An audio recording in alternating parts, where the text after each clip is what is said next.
My name is Wendy Rivera. I'm 27 years old, and I was once someone's starter girlfriend. It's a title I never asked for, but one I'll never forget. People talk about first loves like they're sacred, but no one warns you about being the practice run the woman a man uses to figure out what he wants before moving on to someone better. When Kevin Bennett called me that, he said it like a joke, like it didn't cost me the version of myself that believed love meant loyalty. I met Kevin when I was 23. He was the kind of man who walked into a room and seemed to pull the air with him, confident, charming, the kind who made you feel seen when his eyes met yours. I, on the other hand, was quieter, practical. I had already been working full-time as a project coordinator at an architecture firm. I loved my routines, my small apartment, my peace. Kevin was still finishing his degree in marketing. He called me steady, said I was different from the girls he usually met, that I made him feel grounded. Back then, I thought that was a compliment. We started dating quickly. Within months, we were inseparable. He'd study late at my place while I worked on reports beside him. On weekends, we'd cook, take walks, talk about the future. He said things like, "When I graduate, we'll move somewhere new, start fresh." I believed him. When he moved into my apartment, I offered to cover the larger share of rent. He insisted he'd make it up to me soon. I didn't mind. I figured we were a team, and teams help each other through uneven seasons. Looking back, the cracks were there early, just quiet. Kevin loved being the center of attention. His friends were loud, glamorous, the kind who measured success in nights out and Instagram stories. Whenever we went out together, I always felt like the background character to his show. They'd tease him. "So when are you going to upgrade, man? Don't tell me you're settling down already." He'd laugh, never defend me, just laugh, that low, charming sound that made people adore him. I told myself it didn't mean anything, that love wasn't a performance. But the small things started to pile up, the subtle digs, the jokes at my expense. When I'd suggest staying in and watching a movie, he'd smirk. "You're so predictable." When I surprised him with a weekend cabin trip, he'd sigh. "That's cute, but couldn't you plan something more exciting?" It didn't matter how much effort I put in. Kevin always made me feel like I was enough, but never extraordinary. Still, I stayed, because I believed love was about patience, about showing up, about proving that stability could outlast excitement. The night everything changed wasn't special at first. It was a Friday. He'd asked me to come out with him and a few of his friends to celebrate someone's promotion. I almost said no. I was exhausted from work. But he said, "Come on, Wendy. It won't be the same without you." So I went. The place was one of those trendy bars where the music is too loud to think and the lights make everyone look more glamorous than they are. Kevin thrived in those spaces. He laughed louder than anyone, told stories like he was auditioning for a movie, and his friends cheered him on. I sat beside him, smiling, sipping my drink, watching him glow. I told myself this was what compromise looked like. At some point, one of his friends leaned across the table, a woman named Tasha, with a mischievous grin, and asked, "So Kevin, is Wendy the one? Are we hearing wedding bells soon?" The table erupted with laughter. I expected Kevin to roll his eyes, maybe say something playful like, "Who knows, maybe someday." Instead, he raised his glass and said with that easy smile, "She's perfect for now, my starter girlfriend."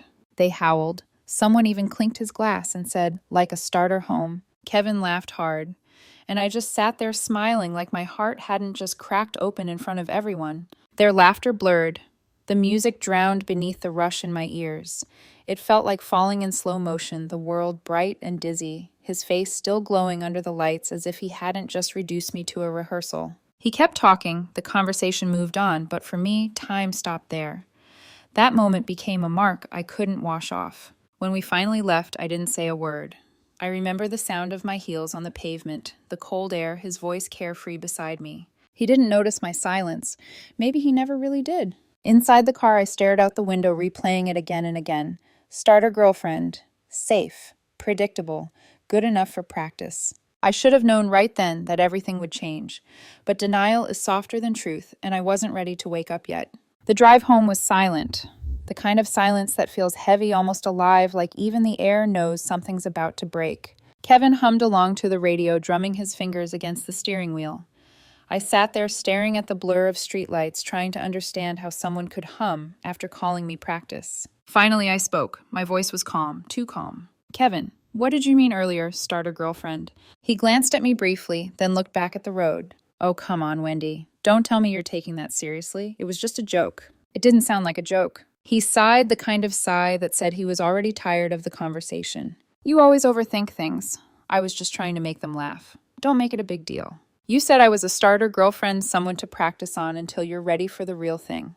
My voice cracked at the word starter, and I hated that it did.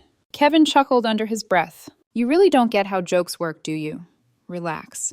Not everything I say is some deep confession. That word relax burned more than the insult itself. It was the tone. That light, dismissive tone that told me my pain was inconvenient to him. I turned toward him. Is that really how you see me? Temporary. He kept his eyes on the road. Wendy, come on, you're young. We're both figuring life out. I'm not saying you're not great. You just, don't have to think this is forever. I stared at him, trying to recognize the man I'd once believed in. He looked the same messy hair, same jawline, same half smile that used to make me feel safe. But the way he said forever like it was a childish word made me realize we were strangers sitting in the same car. I whispered, I thought we were building something together. He didn't answer. He just turned up the volume on the radio. That was when I knew. The man I loved was gone. Or maybe he'd never been who I thought he was.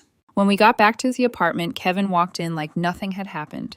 He tossed his keys on the counter, kicked off his shoes, and collapsed on the couch. You're really going to sulk all night over this? He asked, reaching for the remote. I told you it was a joke. I didn't answer. Instead, I walked into the bedroom, opened the closet, and pulled out my duffel bag. The sound of the zipper caught his attention. What are you doing? Leaving.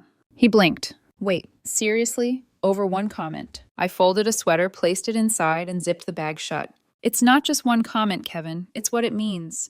You called me your starter girlfriend.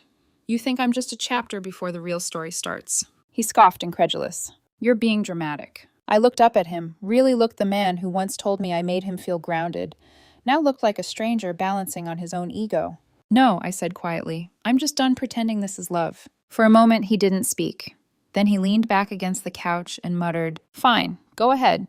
If you want to throw everything away over one joke that's on you, you'll regret it. I slung the bag over my shoulder and walked to the door. Maybe I said softly, but at least I'll regret it on my own terms. I left the apartment key on the table. The click of the door behind me felt louder than it should have, final, like a seal closing. Outside, the night air was sharp and clean. I stood on the sidewalk for a while, breathing, trembling, realizing that silence could feel both painful and free. He thought I'd come back, that I'd text him in the morning, apologize, call it a misunderstanding. But I didn't. For the first time in years, I didn't chase after someone who made me feel small. That night, I lay awake on my friend Natalie's couch, staring at the ceiling. Every time I closed my eyes, I saw him laughing at that table. Starter girlfriend. The words looped like an echo I couldn't turn off. I tried to imagine him missing me, the way I'd cooked for him, stayed up, helping him prep for interviews, listened when he was unsure of his future. But I knew he wasn't thinking about that. He was probably out drinking, brushing off what happened, telling himself I'd get over it. He didn't know that something had shifted, that I'd finally hit the quiet kind of breaking point, the kind that doesn't explode, it just decides. And once I decide, I don't go back. The first morning after leaving Kevin, I woke up in a stranger's apartment. Well, not a stranger's. My friend Natalie had insisted I crash at her place, but when I opened my eyes and saw the unfamiliar ceiling, the reality hit me like a second heartbreak. This wasn't my home anymore. The life I'd built, the routines I'd loved, they all existed in a space I couldn't return to. I stayed in bed for hours, staring at the light crawling across the wall. I didn't cry. Not because I wasn't broken, I was, but because the sadness had already drained into something quieter. Exhaustion. Acceptance. When Natalie knocked softly and peeked in, I just whispered, I'm fine. It was the first lie of many. The days blurred together at first. I went to work, smiled when I had to keep my voice steady in meetings. But every night when I came back to Natalie's tiny guest room, I replayed everything. The laughter at that table, the way he'd said starter girlfriend like it meant nothing, the way I'd loved him anyway. There's a strange kind of silence that comes after leaving someone who never truly saw you. It's not peace, not yet. It's an empty echo, the absence of noise where his voice used to be. At first I hated it, but over time I started realizing something, that silence was mine. For once, no one was talking over me. No one was telling me I was too serious, too quiet, too predictable. I began to fill the silence differently. I started cooking again, not for him, not to impress anyone, but for me. I'd forgotten how much I loved the sound of a pan sizzling, the smell of garlic and butter filling the kitchen. I went for walks after work headphones and music that used to make me cry, now just sounding like background noise. One morning, I even joined the gym across from my office, the same one Kevin used to mock as a waste of money. I told myself I'd stay busy, but something deeper was happening. Every small thing I did for myself started feeling like rebellion, a quiet personal revenge. It took about 2 weeks before his first message came, a simple, "Hey, how are you?" I stared at it for 10 minutes and didn't reply. 2 days later, "I hope you're okay. We should talk." Then, "I miss you." 3 words that used to mean everything now felt like dust. I didn't respond. Every message after that went unread, because I knew what he was doing, trying to see if I'd still orbit around him. He wanted proof that he still mattered. But I was done giving him proof. A month passed, then 2. And with every day that I didn't answer, I felt something inside me shifting, rebuilding, reforming into someone stronger, someone lighter. I noticed little things. I stopped checking his social media. I stopped replaying our last conversation in my head. And one morning I caught my reflection and realized I was smiling. Not because I was happy yet, but because I was free. One Friday night, Natalie came home with a bottle of wine. "You've been way too quiet lately. We're going out." I hesitated, but she was right. It was time. We went to a small rooftop bar, nothing like the loud places Kevin loved. The air was soft, the city lights below us glittering like scattered glass. As I sat there, I realized something. It wasn't the world that had become kinder. It was me finally giving myself permission to breathe. I no longer needed someone to make my life exciting. Peace was thrilling enough. Back at home later that night, I journaled for the first time in years. I wrote one sentence over and over. I gave him stability, and he mistook it for boredom. I looked at that line for a long time. Then I crossed out him and replaced it with myself. I gave myself stability, and for the first time it feels like freedom. 3 months after I walked out of Kevin's apartment, I stopped counting the days since we'd last spoken. Not because I forgot him, but because remembering started to feel unnecessary. Life had quietly rearranged itself. My work was steady. I'd found a rhythm: early mornings, gym, cooking, silence. Real silence. The kind that didn't ache anymore. And then one ordinary Thursday evening, my phone lit up. Kevin Bennett. "Hey stranger, miss you." I stared at the screen, my pulse thudding just once. Not from longing, but from surprise at how little the message affected me. A few months ago, those words would have wrecked me. Now they just felt small. I locked the phone and went back to stirring my pasta. I didn't reply. A week later, another text arrived. "I've been thinking about you a lot lately. I didn't mean what I said that night. You know that, right?" The arrogance in that last sentence made me laugh. Of course he thought I knew he didn't mean it, as if that would erase the truth behind his words. I blocked his number. That should have been the end of it, but Kevin never liked losing. 2 weeks later, he found another way in my email. Subject, please read. "Wendy, I know I messed up. I shouldn't have said what I said. You're not just a starter girlfriend. You are the best thing that ever happened to me. I miss you more than you think. Can we talk, please?" I hovered over the delete button. Part of me wanted to reply, not because I wanted him back, but because I wanted to say everything I hadn't said before, but I didn't. Silence was still my loudest answer. That's when the mutual friends started showing up again. Tasha, the same one who'd laughed at the starter girlfriend joke, texted me out of nowhere. "Hey, I saw Kevin recently. He's not doing great. Says he misses you. Maybe hear him out." I almost replied, "Did he tell you why we broke up?" But I didn't owe anyone explanations, least of all his audience. Later, I found out through social media that Kevin had started dating someone new, Madison Clark. I recognized her face from his old stories. She was the kind of woman who made an entrance all bright lipstick and loud laughter like life itself was a performance. For a moment, the sight of them together stung. He looked happy, or at least he looked like he wanted the world to believe that. But I told myself, let him have his spotlight. Some people can't breathe without it. Months passed. Kevin and Madison became the fun couple, online matching outfits, endless parties, captions about new beginnings. It almost became a running joke between Natalie and me. The man who hated taking pictures suddenly became a travel influencer. She'd laugh, handing me her phone. I'd smile. But quietly, I knew something she didn't. Performers always tire of their own stage. By the 4th month, I started noticing small changes in their posts. Fewer photos. No more hashtags about love. Then cryptic quotes appeared on Madison's page. Some lessons come wrapped in heartbreak. Never lose yourself trying to keep someone else. I didn't need to ask what happened. Kevin's pattern was predictable. He loved the chase, not the commitment. And right on cue, a new message arrived. Kevin, I made a mistake. Can we please talk? Then another, you were right. About everything. I didn't appreciate you when I had the chance. Then another, please, just coffee, 1 hour. I'll come to you. I didn't reply to any of them. Not because I wanted to punish him, but because the woman he was trying to reach didn't exist anymore. He broke her that night in the car, and I had no intention of resurrecting her for his redemption arc.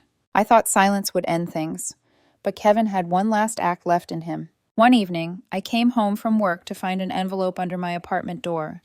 My name written on it, his handwriting. Inside a handwritten letter. Wendy, I've tried to say this every way I know how, but nothing feels right. You're the only woman who ever made me better. I was stupid scared, and I took you for granted. You called me temporary that night, and you were right, but not because I didn't love you. I just didn't know how to love you right. Please give me another chance to prove it. Kevin. The handwriting was careful, deliberate, as if neatness could rewrite history. I folded the letter back, sealed it again, and walked it straight to the trash chute. That night I slept soundly.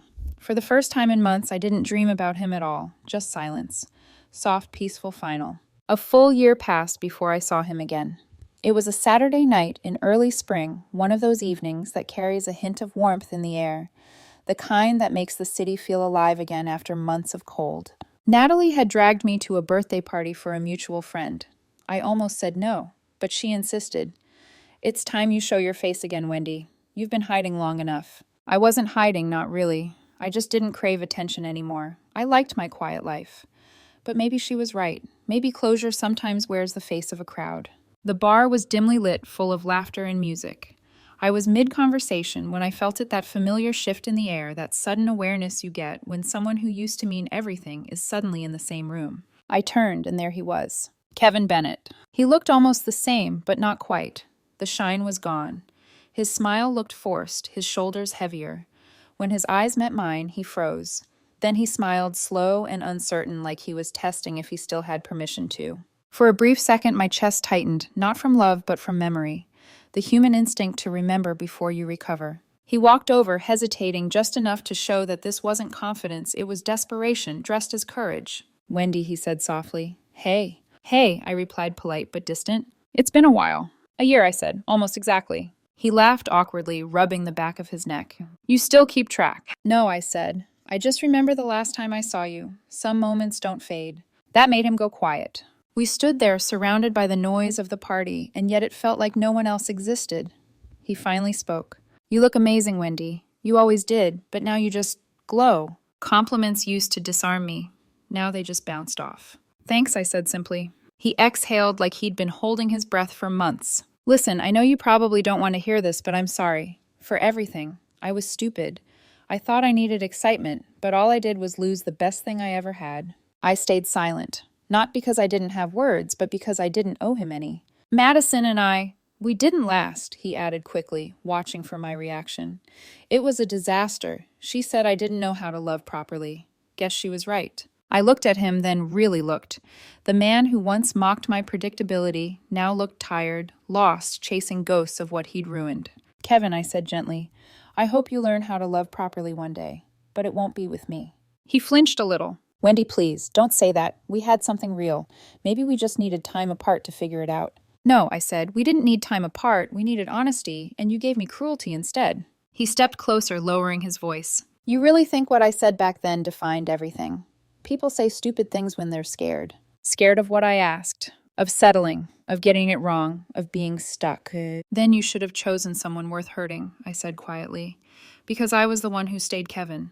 I believed in you even when you didn't, but you were so busy running from the idea of forever, you never noticed someone who would have stayed for it. He looked away, jaw tight. So that's it. You're just walking away again. No, I said, smiling faintly.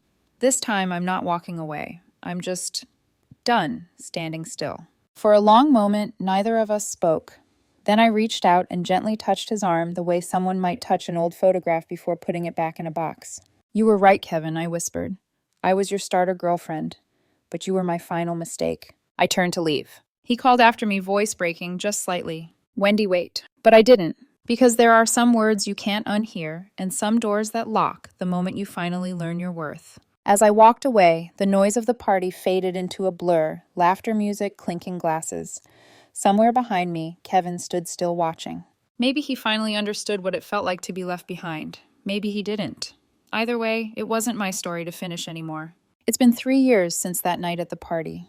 3 years since I looked Kevin Bennett in the eyes and finally closed a chapter that had haunted me far too long. Sometimes I still think about that younger version of myself. The girl who stayed up late rewriting his resume, who defended him when his friends made jokes at her expense, who believed that love was something you could earn through patience and loyalty.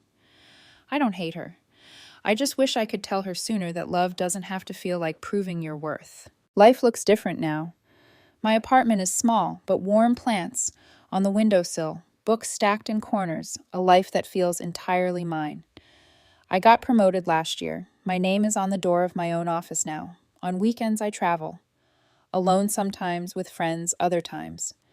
I take photos not to post them, but to remember how it felt to belong to myself again. And yes, I eventually met someone new. Not someone perfect, not someone flashy, someone kind, someone who doesn't need to outshine a room to make me feel seen. But the truth is, even if I hadn't met him, I'd still be okay. Because peace, I've learned, isn't found in another person's arms. It's found in the quiet confidence of knowing you can stand alone. A few months ago, I ran into one of Kevin's old friends. She said he's been doing fine, new job, new apartment, still chasing distractions. She mentioned he's single now. I smiled and said, that makes sense. She laughed, not understanding. But I did. Because some people don't change, they just cycle through lessons they refuse to learn. And some of us only need to learn the lesson once. Sometimes I think back to that night in the car, the hum of the radio, the way he smirked when he called me his starter girlfriend. I used to replay that moment with anger. Now I replay it with gratitude. Because he was right, I was his starter girlfriend. But not in the way he meant. I was the one who taught him what love requires and what happens when you treat it carelessly. I was the one who reminded him that good people eventually stop waiting to be seen. And he unknowingly became the start of something too, the start of the woman I was meant to become. So when people ask me about my past, I smile. I don't talk about heartbreak. I talk about awakening. Because being called someone's starter girlfriend once broke me, but it also rebuilt me. And in the end, I realized something simple but powerful. You can't control how someone sees you, but you can control when to stop letting their blindness define your worth. I've stopped looking back, but every now and then, when the city lights reflect against my window and the night is quiet, I whisper a little thank you. Not to Kevin, but to the version of me who finally walked away. She was the real beginning. He called me his starter girlfriend. But really, he was my starter lesson, the one that taught me never to settle for being almost enough.